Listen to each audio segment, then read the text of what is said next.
Good morning and welcome back to your Delta News on Fox. We are currently taking a live look outside on this morning. We are facing north over Highway 61 and 49. We are near Clarksdale. It is a few cars out there on the highway, but people for the most part are hard at work on this beautiful Tuesday morning. But we're ringing in October 1st with a good forecast. At least we hope so. Clay, are we seeing a cool down soon?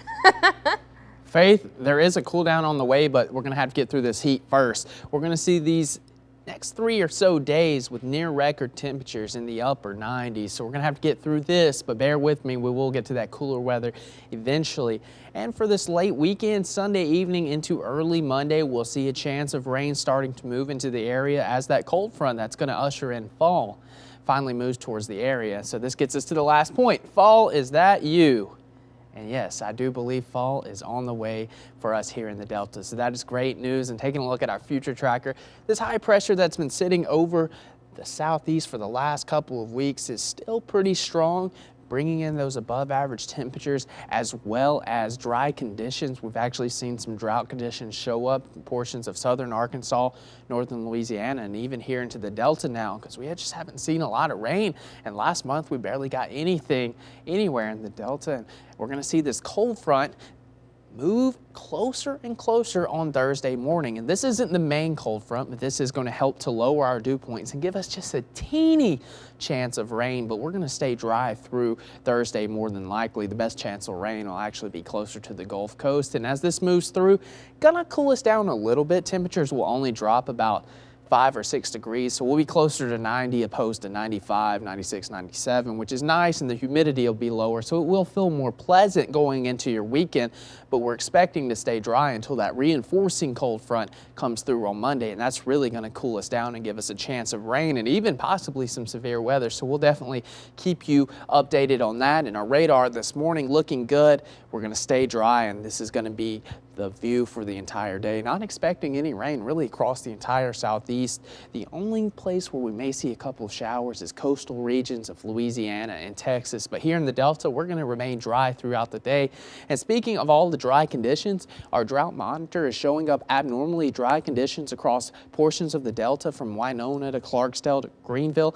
And this is abnormally, so this is on the low end of the spectrum. But if we continue with these dry conditions, we may see these moderate conditions that are over southern Arkansas and northern Louisiana slowly creep into the Delta. So hopefully Sunday into Monday we'll get some much needed rain. And taking a look at our rain percentage over the next couple of days, not expecting too much through Saturday. Like I said, Thursday we may get a shower, but it's going to be very isolated as that cold front moves through. But Sunday into Monday, this is when our main player is going to come in.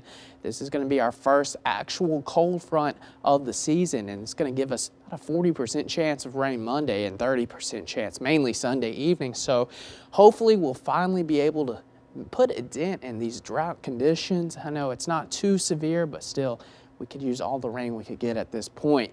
And currently in Greenville, we're looking good. It's a good start to your morning. We're about 71 degrees, that humidity at 81%. And for Greenwood, a little cooler, still in the upper 60s. So not a bad start at all. Your commute looking good this morning, and that humidity at 84%. And the rest of the region, we're generally in the lower 70s, a couple of upper 60s along the 20 corridor from Monroe to Jackson, about 69, 68 degrees. Oxford at 66 this morning, and same for Tunica. Monticello got the warm spot this morning, 76, and we're generally in the lower 70s along the Mississippi River. And speaking of the Mississippi River, looking pretty good today. We're about 26.2 feet, and through this weekend we're going to rise about 2 feet, but we're going to stay well below that flood stage. And the same can be said for the Yazoo River, holding steady at around 21.5 feet. So that is always good to see. Taking a quick look at our day planner, by 10 o'clock today, plenty of sunshine, temperatures already in the mid 80s, and by 2, look what happens to those temperatures. We're already in the mid 90s, plenty of sunshine, and by 6, we're only going to cool down a couple of degrees with just a couple of passing clouds. And like I mentioned, we're going to top out around 97 today. This will be near record temperatures, so just keep in mind if you're heading outside, it is going to be hot. We'll see those heat indexes as high as 100 degrees, and for the rest of the region, generally in the upper 90s from Indianola to Batesville, even to Carrollton. And tonight we'll have these temperatures around 70, mostly clear conditions. The wind will be calm during the overnight, And now taking a look at our 7-day, we're going to see that heat for the next 3 days. See a brief cool down on Friday, but that main cool down is coming Monday. And we can't wait. Isn't that right, Faith?